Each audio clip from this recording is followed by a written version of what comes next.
Hello Mark, I'm Jake. My number is 57. I'm a junior. The topic I'm to read today is the new bionics that let us run, climb, and dance. Looking deeply inside nature through the magnifying glass of science. Designers extract principles, process, and materials that are forming the very base of design methodology. From the synthetic construct that resemble biological materials to computational methods that emulated neural processes, nature is driving designs. Designs is also driving nature. In realms of genetic regenerative medicine and synthetic biology, designers are growing novel technologies not foreseen or anticipated by nature. Bionics explores the interplay between biology and design. As you can see, my legs are bionic. Today I will tell human stories of bionic integration. How electro machines attached to the body and implanted inside the body are beginning to bridge the gap between disability and ability, between human limitation and human potential. Bionics has defined my physicality. In 1982, both of my legs are amputated due to the tissue damage from frostbite incurred during a mountain climbing accident. At that time, I didn't view my body as broken. I reasoned that a human being can never be broken. Technology is broken. Technology is inadequate. This simple but powerful idea was a call to arms, to advance technology for the elimination of my own disability and ultimately the disability of others.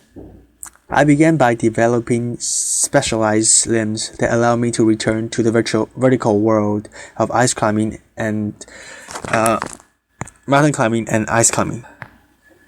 I quickly realized that the artificial part of my body is malleable, able to take on any form, any function. A blank slate for which to create, perhaps structures that could extend beyond biological capability. I made my height adjustable. I could be as short as 5 feet or as tall as I liked. Laughter.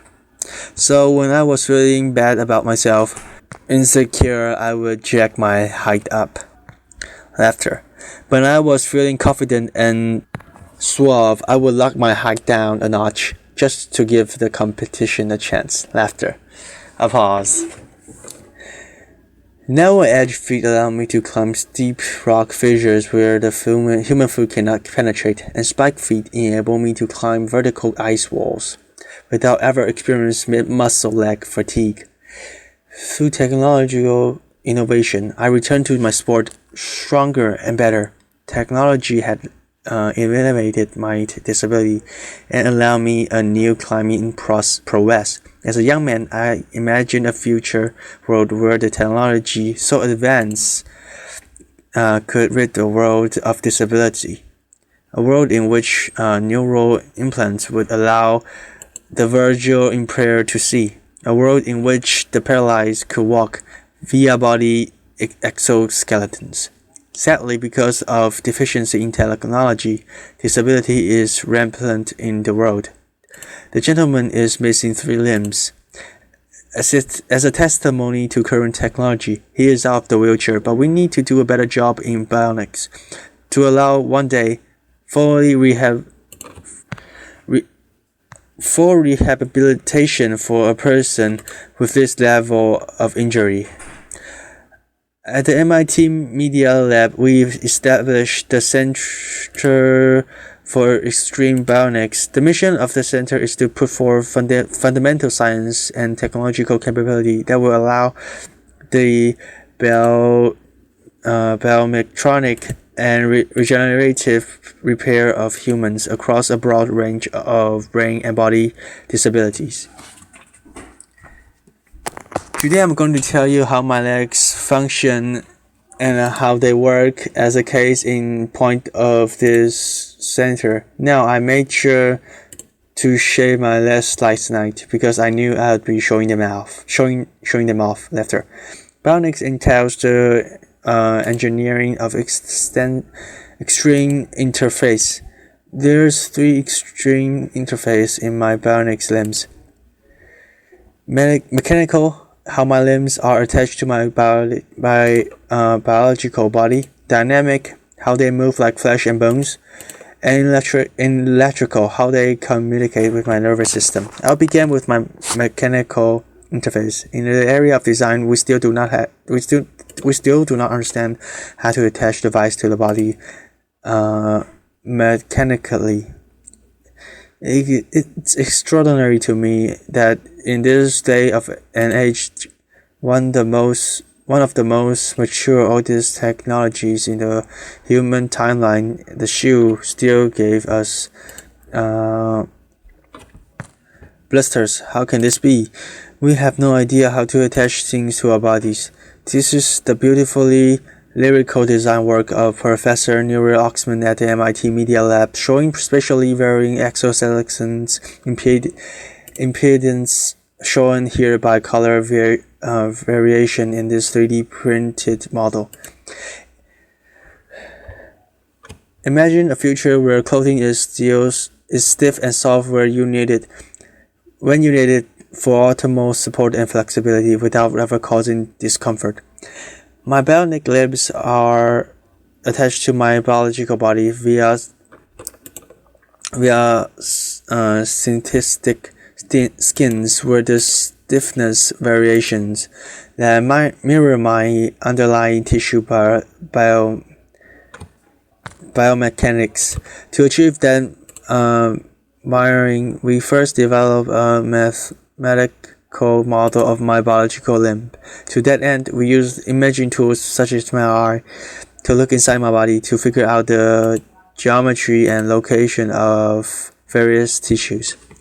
We also took robotic tools. Here's a 14 actuator circle that goes around the biological limbs. The actuator come in, find the surface of the limbs, measure its unloaded shape, and they push on the tissue to measure tissue compliance at each anatomical points. We combine these image and robotic data to build a mathematical description of my biological limbs shown on the left. You see a bunch of points and nodes. At each nodes, there's a color that represents tissue competence. We then do a mathematical transformation to the design of synthetic skin shown on the right, and we discover optimality is where the body is stiff. The synthetic skin should be soft. Where the body is soft, the synthetic skin is stiff.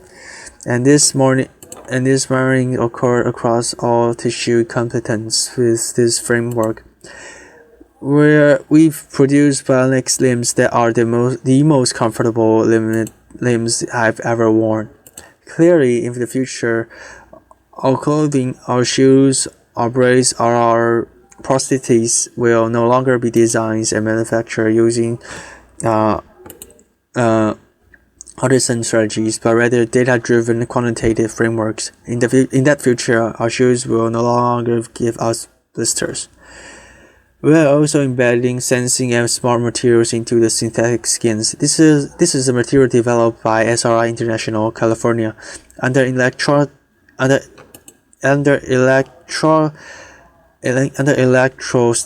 effect. It changes stiffness. So under 0 voltage, the material is compliant. It's like floppy like paper, and the button pushed, the voltage is spiked, and it becomes stiff as a board. Tapping sound. We embedded this material into the synthetic skin that attached my bionic limb to my biological body. When I walk here, it's no voltage. My interface is soft and compliant. The buttons push, voltage is applied, and it stiffens, offering me a greater maneuver over the bionic limbs. We're also building exoskeletons. This exoskeleton becomes stiff and soft in the right just the areas of the running cycle to protect the biological joints from high impact and degradation. In the future, we'll all be wearing exoskeleton in common activities such as running. Next, dynamic interface. How do my limbs move like flesh and bones? At my MIT labs, we study how humans with normal physiologies stand, walk, and run. What are the muscles doing and how they are controlled by the spinal cord? This basic science motivates that we build. We're building bionics, ankles, knees, and hips. We're building bodies part from the ground up. The bionic limbs that I'm wearing are called biomes. They've been fitted to nearly 1,000 patients, 400 of which have been wounded U.S. soldiers. How does it work? At Hugh strike, under computer control, the system controls stiffness to attenuate the shock of the limb hitting the ground, and at mid-stance, the bionic limbs outputs high torques and power to lift a person into the walking stride, comparable to how muscle works in the cleft region. This bionic propulsion is very important clinically to patients. So on the left, you see the bionic device worn by a lady. On the right, a passive device worn by the same lady that fails to emulate normal muscle function, enabling her to do something everyone should be able to do: go up and down their step at home. Bionics also allow for extraordinary athletic feats. Here's a gentleman running up a rocket pathway. This is Steve Martin, not the comedian who lost his leg in a bomb blast in Afghanistan. We are also building exoskeleton structure using the same principle that wraps around the biological limbs. This gentleman does not have any legs condition, any disability. He has a normal physiology, so these exoskeletons are applying muscle-like torques and power, so that his own muscle need not to apply those torques and power. This is the first exoskeleton in history that actually augments human walking. It significantly reduces metabolic cost. It's so profound in its augmentation that when a normal healthy person wears the device for 40 minutes and then takes it off, their own biological legs feel ridiculously heavy and awkward. We're beginning the age in which machines attached to our bodies will make us stronger and faster and more efficient. Moving on to electrical interface. How do my bionic limbs communicate with my nerve system? Across my residual limbs are electrodes that measure the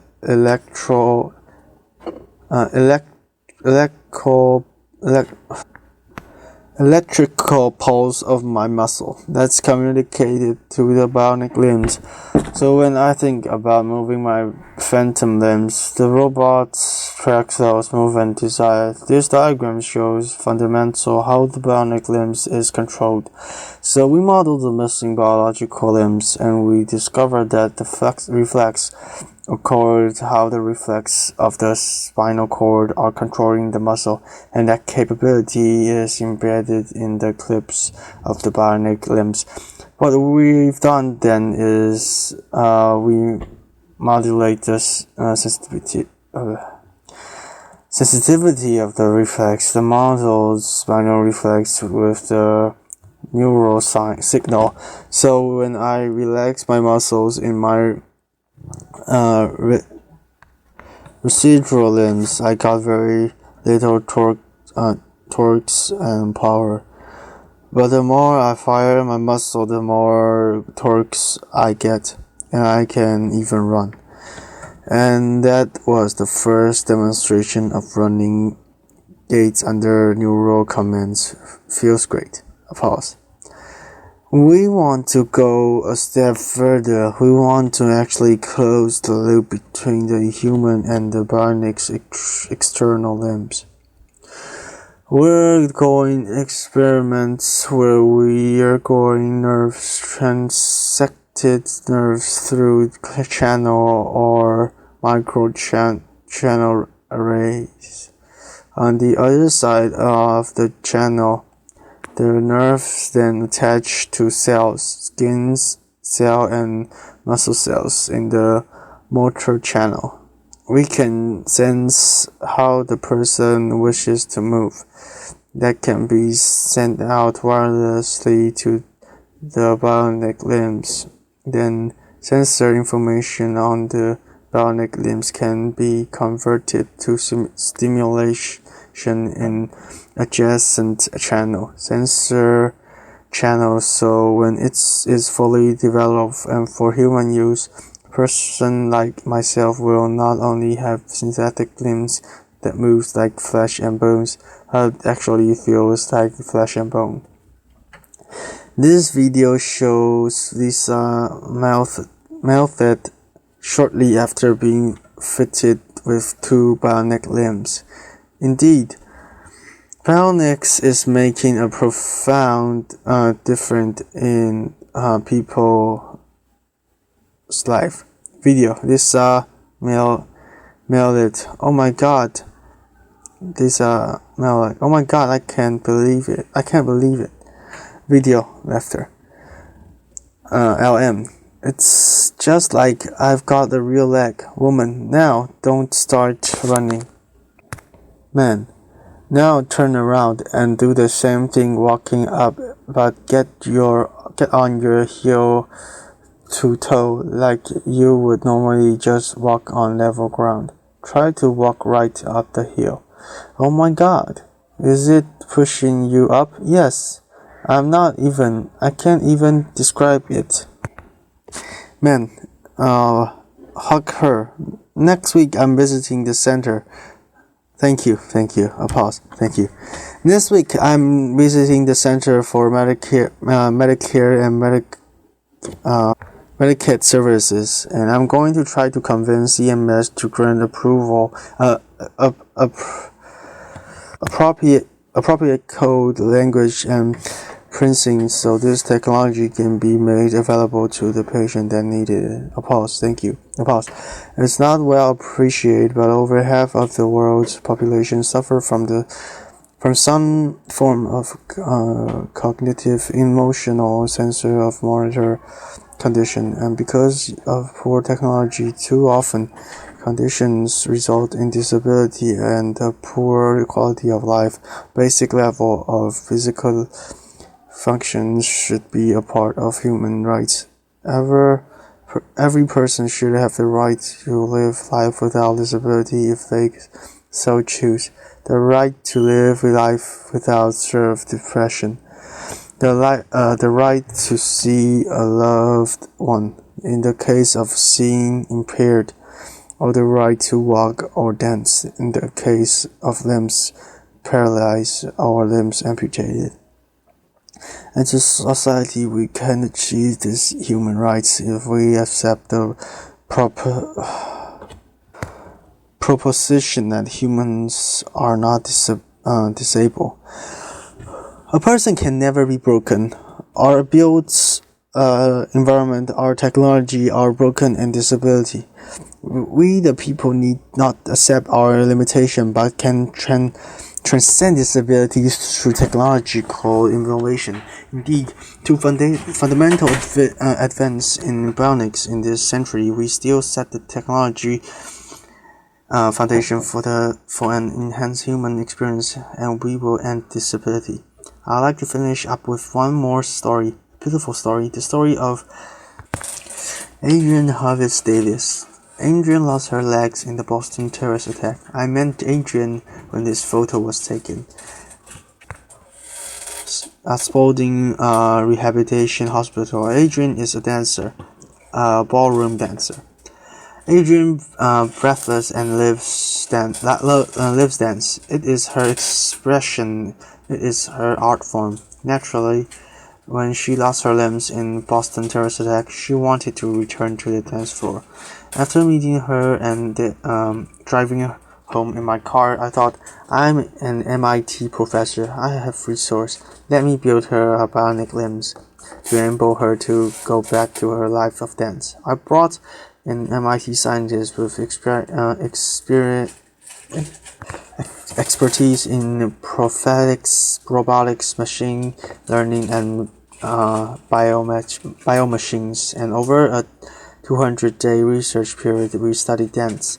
We brought in dance with biological limbs, and we studied how they move, what force they apply on the dance floor, and we took those data and we put forth fundamental principle of dance, reflexive dance capability, and we enable that intelligence into the bionic limbs. Bionics is not only about making people stronger and faster. Our expression, our humanity can be embedded into electro machines. It was 3.5 seconds between the bomb blast in the Boston terrorist attack. In 3.5 seconds, the criminal and crowd took Adrian off the dance floor. In 200 days, we put her back. We will not be intimidated, brought down, diminished, conquered, or stopped by acts of violence. Applause. Ladies and gentlemen, please allow me to introduce Adrian Hazlitt Davis. Her first performance since the attack. She's dancing with Christian Leitner. Applause.